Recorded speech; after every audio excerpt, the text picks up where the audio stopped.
लहानपणापासून ठेवलं कर्नाटक विषय, कारण की जो भाग मी कर्नाटकचा बघितलेला होता तो ओसाड होता. आणि माहिती होतं की कर्नाटक सुद्धा तेवढं सुजलाम सुफलाम आहे.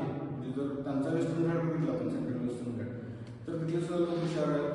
तिथून म्हणजे हे असतील कुवेंपू किंवा भैरप्पा, आणि त्यांनी मला सजेस्ट केलं आवरण वाच. आणि मी त्याही वाचलं की PhD करत असताना ती खूप भावली कादंबरी.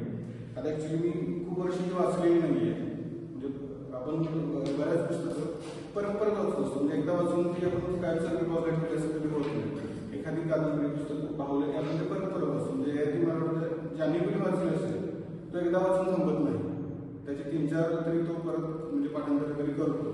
त्यातले काही प्रसंग त्याच्या या किंवा असताना आजूबाजूला फिरत असतं त्याची पात्र. तसं होतं की आवरण सुद्धा तशीच थोडीशी म्हणजे ॲनालिटिकल पद्धतीची कादंबरी आहे. म्हणजे जसं मॅडमनी मागची कादंबरी जशी मॅडमनी ज्या हे होत्या 4 चौघी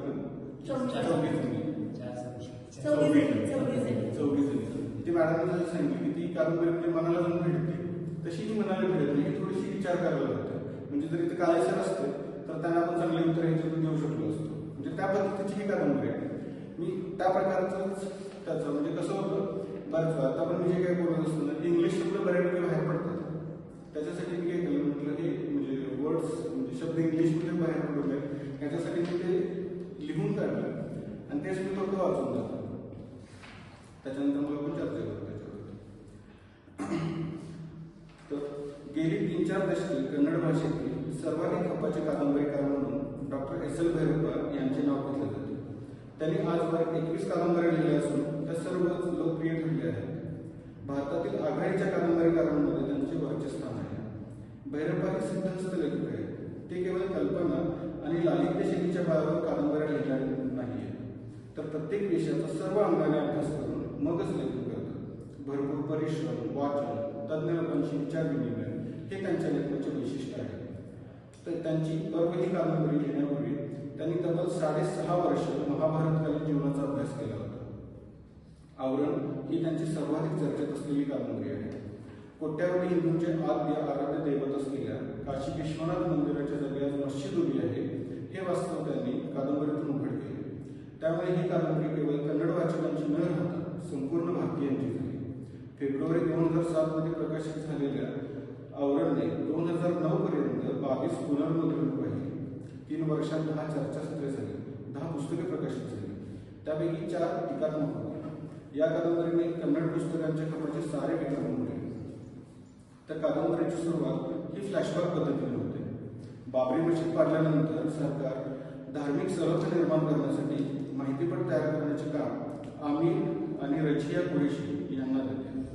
विजयनगराच्या भग्न मंदिराचे दर्शन झाल्यावर रझिया अंतर्मुख होते. रझिया ही पूर्वाश्रमीची हिंदू मुलगी लक्ष्मी असून आमिरशी विवाह करून धर्मांतर केलेली असते.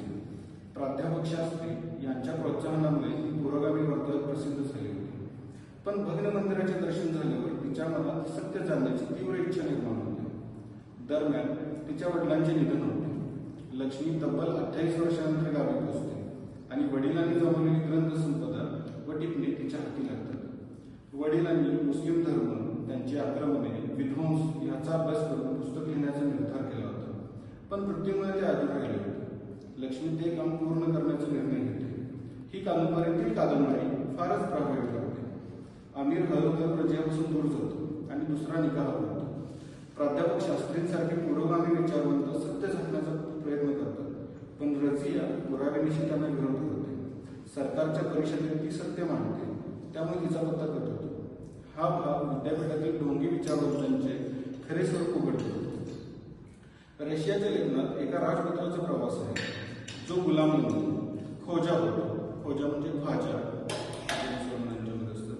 इस्लामच्या प्रभावाखाली काशी विश्वनाथ मंदिराचा विध्वंस, साधूंसोबत संवाद आणि छत्रसालाच्या प्रेरणेने स्वातंत्र्य लढ्यात सामील होण्याचा प्रवास दाखवला आहे. ही कादंबरीतील कादंबरी आवरणचा सर्वात प्रभावी भाग ठरतो. शेवटी रझियाच्या कादंबरीवर सरकार बंदी घालते, पण आमिर तिच्या मदतीला धावून येतो, कारण तिच्या लेखनाने त्यांचे डोळे उघडतात. रझिया आणि आमिर 136 ग्रंथांच्या संदर्भ सूचीसह न्यायालयीन लढा देण्याचा निर्धार करतात आणि येथेच आवरण कादंबरी समाप्त. तर जर आपण भैरप्पा यांची लेखन शैली बघितली तर ती वाचकाला खेळवून ठेवणारी आहे. कादंबरी कर्नाड, यू आर अनंतमूर्ती आपल्याला माहित असतीलच, यांच्यासारखे विचारवंतांचे, यू आर अनंतमूर्ती नंतर ज्ञानपीठ आहे, यांच्यासारख्या विचारवंतांचे ढोंग उघड करणारी पात्रे अतिशय जिवंतपणे साकारली आहेत. काही वेळा असे वाटते की प्राध्यापकशास्त्र हे पात्र अनंतमूर्ती यांच्यावर आधारलेले आहे. धर्मनिरपेक्षता, पुरोगामी विचारांची मुखवटे आणि सत्याचा अपलाप कसा होतो हे आवरणमधून प्रभावीपणे मांडले आहे. विस्मरणाने सत्य झाकून टाकणाऱ्या मायेला आवरण म्हणतात आणि असत्य बिंबवणाऱ्या कार्याला विक्षेप असे म्हटले जाते.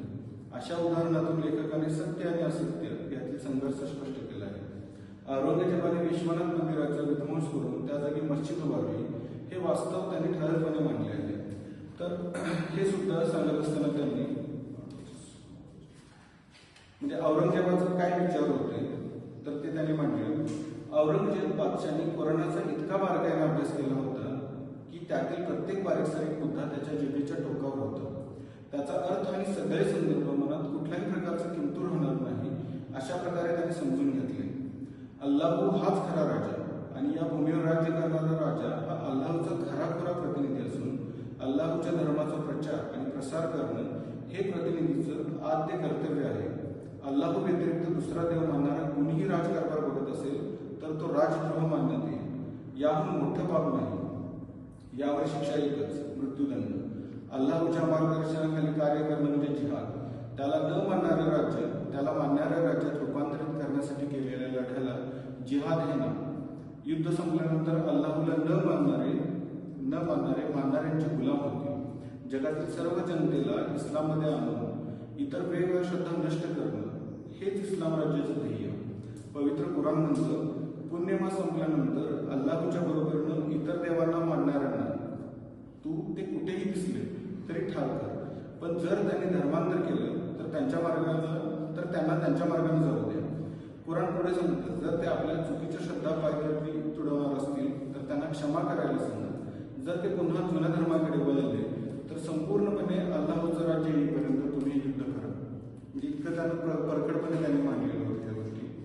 त्यामुळे ह्या कादंबरीला वाचकांनी टोक्यावरती घेतले.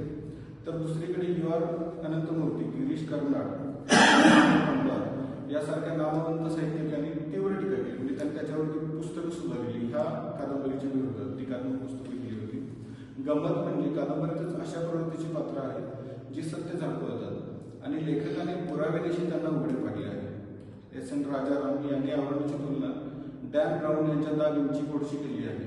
कारण दोन्ही कलाकृतींमध्ये खरा इतिहास दडवून खोटा इतिहास पुढे रेटण्याचा प्रयत्न केला आहे. एकूणच आवरण ही कादंबरी एका स्त्रीच्या वैयक्तिक जीवनातून भारतीय समाजातील धर्म, इतिहास, राजकारण आणि संस्कृतीचे गुंतागुंतीचे प्रश्न उद्भवते. लक्ष्मी किंवा रजिया हिचा प्रवास या सत्याचा शोधाचा प्रवास आहे जो वाचकाला विचार प्रवृत्त करतो आणि समाजातील